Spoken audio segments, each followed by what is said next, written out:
नमस्कार दोस्तों, लक्ष्मी ट्यूटोरियल में आप सभी का स्वागत है।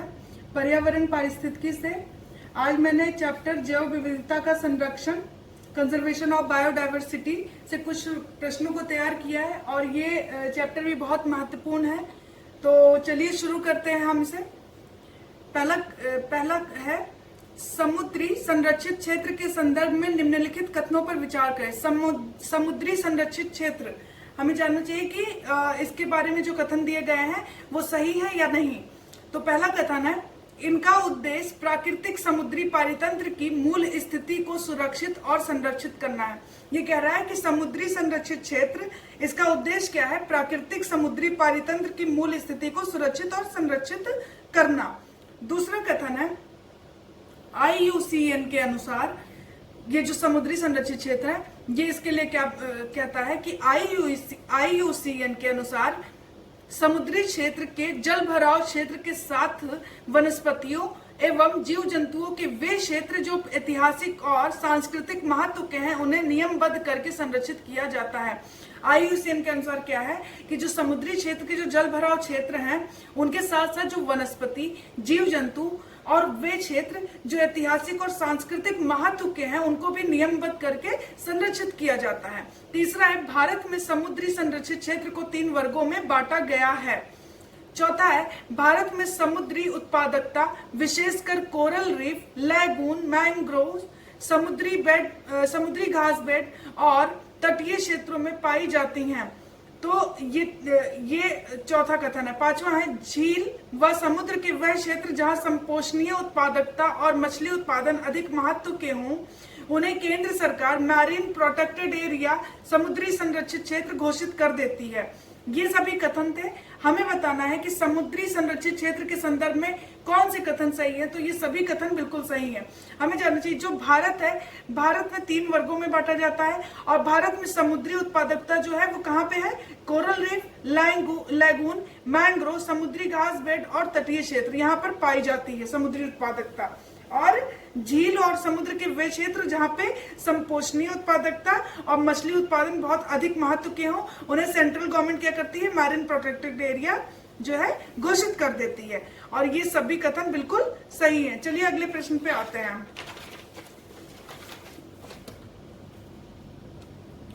भारत में सबसे पहले किस क्षेत्र को समुद्री राष्ट्रीय उद्यान घोषित किया गया था?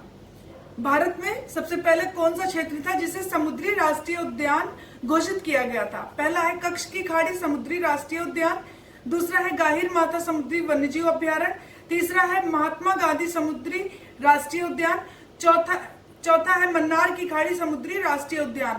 तो जो भारत में सबसे पहले किया गया था वो कच्छ की खाड़ी समुद्री राष्ट्रीय उद्यान को सबसे पहले घोषित किया गया था। अगला प्रश्न है, निम्नलिखित में से असत्य कथन का चयन करें। पहला है गाहिर माता समुद्री वन्य जीव अभ्यारण्य उड़ीसा का पहला और इकलौता समुद्री अभ्यारण्य क्षेत्र है।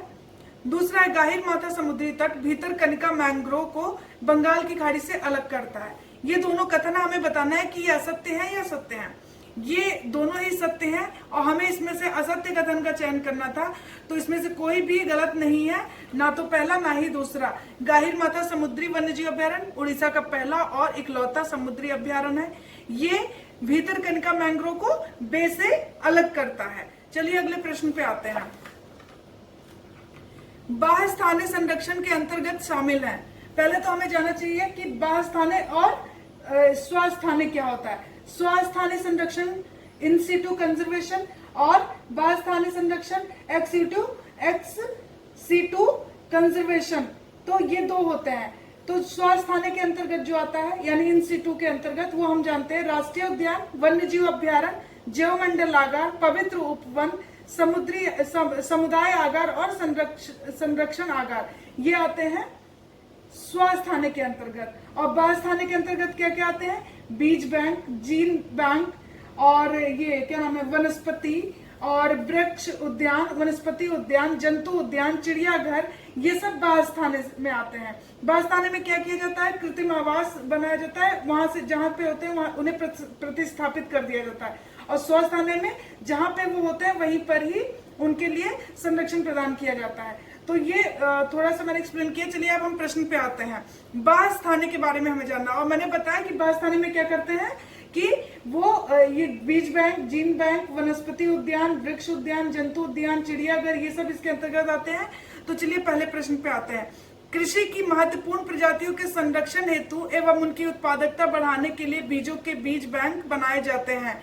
तो मैंने बताया कि बहुस्थानिक के संरक्षण के अंतर्गत शामिल है कौन सी विधियां, ये बीज बैंक है। तो ये पहला कथन तो बिल्कुल सही है। दूसरा है पौधों की स्थानिक, विदेशी, दुर्लभ, जैव विविधता एवं पर्यावरण की दृष्टि से महत्व रखने वाली प्रजातियों को बॉटेनिकल गार्डन में संरक्षित किया जाता है। यानी कि जो बॉटेनिकल गार्डन है वो भी इसी के अंतर्गत आएंगे। और इसमें क्या किया जाता है, जो संकटग्रस्त प्रजातियां होती हैं, दुर्लभ प्रजातियां होती हैं और जो पर्यावरण की दृष्टि से बहुत महत्व रखती हैं, उन प्रजातियों को बॉटेनिकल गार्डन में संरक्षित किया जाता है और ये भी बहुस्थानिक के अंतर्गत ही आता है। तीसरा है अधिक संकटग्रस्त और दुर्लभ जीव जंतुओं और वनस्पतियों के क्षेत्र विशेष में जीन बैंक बनाकर उन्हें उनके जीन को संरक्षित किया जाता है और ये भी बिल्कुल सही है। तो हमें बहुस्थानिक संरक्षण को जानना था कि इसके अंतर्गत कौन सी विधियां शामिल होती हैं। ये सभी बिल्कुल सही है और ये उपरोक्त सभी। तो अगले में आते हैं हम। निम्नलिखित कथनों पर विचार करें और सत्य कथन का चयन करें और हमें इसमें बताना है बॉटेनिकल गार्डन के संदर्भ में ये कथन है और हमें बताना है क्या ये सही है। विश्व के विभिन्न क्षेत्रों से लाई गई पादपों की महत्वपूर्ण एवं विशिष्ट स्थानिक पौधे, बड़े पौधों की संकटग्रस्त प्रजातियों का संग्रह कर एक कृत्रिम रूप से बनाए गए आवास क्षेत्र में प्रतिस्थापित किया जाता है। ये कह रहा है कि बॉटेनिकल गार्डन जो है हमें उसके संदर्भ में कथन दिए गए, हमें बताना है सही या नहीं। तो पहले कथन में ये बोल रहा है कि जो विश्व के जो बहुत भिन्न भिन्न क्षेत्र है वहां से जो पादप यानी पौधों की जो महत्वपूर्ण और स्थानिक पौधे जो होते हैं और बड़े पौधे होते हैं, जो संकटग्रस्त प्रजातियां हैं उनको पहले उनका संग्रह कर और क्या किया जाता है, एक कृत्रिम यानी आर्टिफिशियल रूप से बनाया गया आवास होता है उसमें प्रतिस्थापित कर दिया जाता है। ये पहला कथन है। दूसरा है कि इनमें पादपों की औषधीय प्रजातियां यानी औषधि यानी जो मेडिसिन से रिलेटेड होती हैं प्रजातियां तथा अनुसंधान के लिए आवश्यक पादपों की प्रजातियों को रखा जाता है तथा उन्नति के लिए विदेशी प्रजातियों से या उन्नत प्रजातियों से संकरण कराया जाता है। तो दूसरे में ये बोल रहा था कि जो पादपों की जो ये औषधीय प्रजातियां होती हैं और जो अनुसंधान यानी खोज के लिए जो आवश्यक पौधों की जो प्रजातियां होती हैं उनको रखा जाता है और उनकी उन्नति के लिए क्या करते हैं, जो विदेशी प्रजातियां होती है या जो उन्नत किस्म की प्रजातियां होती है उनसे उनका संकरण भी कराया जाता है। और हमें बताना है कि बॉटेनिकल गार्डन के संदर्भ में क्या ये कथन सही है। ये दोनों ही कथन इसी के अंतर्गत आते हैं और दोनों ही कथन बिल्कुल सही है। ऊपर भी मैंने आपको बताया था कि पौधों की जो स्थानिक और विदेशी या दुर्लभ जैव विविधता और पर्यावरण की दृष्टि से महत्व रखने वाली प्रजातियों को बॉटेनिकल गार्डन में संरक्षित किया जाता है। दुर्लभ प्रजातियों को और जो पर्यावरण की दृष्टि से महत्व रखती हैं उन्हें वहां पे बॉटेनिकल गार्डन में संरक्षित रखा जाता है। तो ये दोनों ही कथन बिल्कुल सही हैं।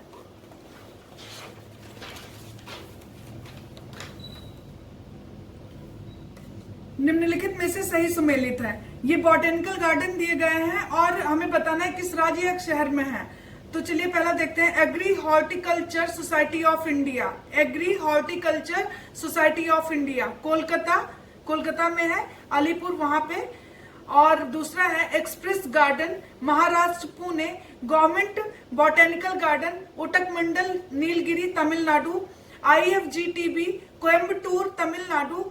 पांचवा है आचार्य जगदीश चंद्र बोस भारतीय botanical garden Mumbai.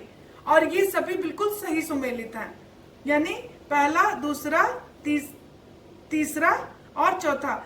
IFGTB Coimbatore Tamil Nadu में नहीं है, ये असत्य है। बाकी पहला, दूसरा, तीसरा और पांचवा, चौथा बिल्कुल सही है। तो हमें इसमें से क्या करना था, सही सुमेलित बताना था। Agri horticulture society of India कहाँ पे है, कोलकाता सिपपुर में है। और एक्सप्रेस गार्डन कहाँ पे है, ये पुणे महाराष्ट्र में है। और गार्डन ये गवर्नमेंट बॉटेनिकल गार्डन कहाँ पे है, ये उटकमंडल नीलगिरी में है। और AFGTB बॉटेनिकल गार्डन कहाँ पे है, AFGTB कोयम्बटूर तमिलनाडु में है।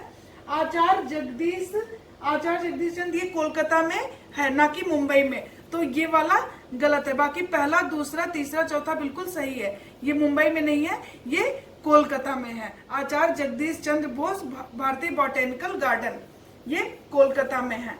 बाकी बिल्कुल सही सुमेलित है। आइए अगले पे आते हैं।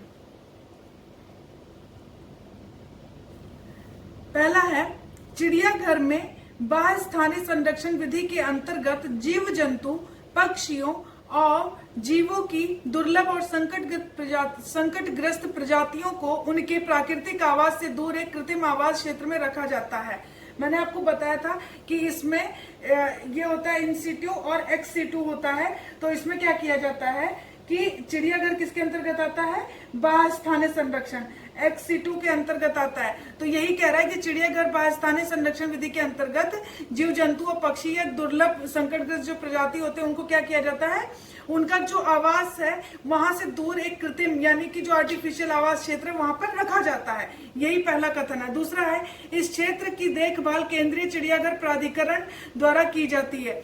केंद्रीय चिड़ियाघर प्राधिकरण इसकी देखभाल करता है और यहाँ पे जो कार्यरत लोग हैं उनको कुशल प्रशिक्षण और शिक्षा भी प्रदान करता है। और ये दोनों ही कथन बिल्कुल सही है। चलिए अगले प्रश्न पे आते हैं। केंद्रीय चिड़ियाघर प्राधिकरण के संदर्भ में निम्नलिखित कथनों पर में से सत्य कथन का चयन करें।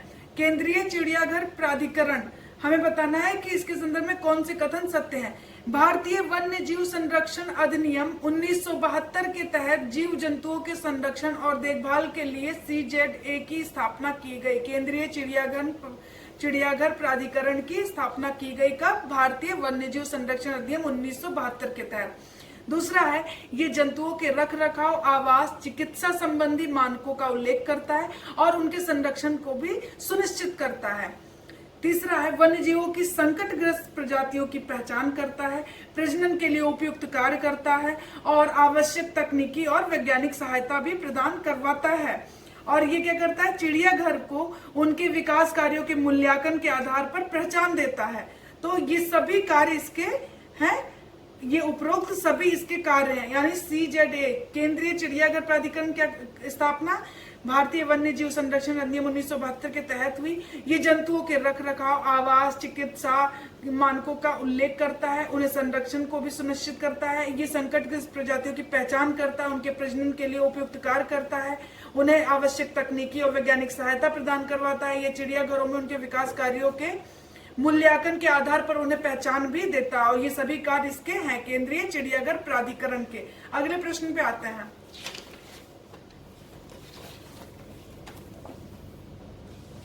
निम्नलिखित कथनों पर विचार करें। पहला है, एक जाति में कुल आनुवांशिक विविधता को जीन कोश कहते हैं। एक जाति की जो कुल आनुवांशिक विविधता है उसको क्या कहते हैं, जीन कोश कहते हैं। वर्तमान में जैव विविधता के ह्रास के कारण, वर्तमान में जो जैव विविधता का ह्रास हो रहा है उसके कारण ही विश्व में जीन पूल केंद्रों का निर्माण किया गया। अब हमें जानना चाहिए कि जीन पूल केंद्रों का, एक तो हम जान गए कि जो जैव विविधता का ह्रास होता है इसी के कारण जीन पूल केंद्रों का निर्माण किया गया है। तो जीन पूल केंद्र का काम क्या होता है, हमें ये जानना चाहिए। जीन पूल केंद्र वे स्थान है जहां फसलों की महत्वपूर्ण प्रजातियां, स्थानिक जंतुओं की प्रजातियां पाई जाती हैं और इनमें कृषि की पादप प्रजातियां और उष्ण कटिबंधीय पौधों के जीन आनुवांशिक पदार्थों को एकत्रित किया जाता है।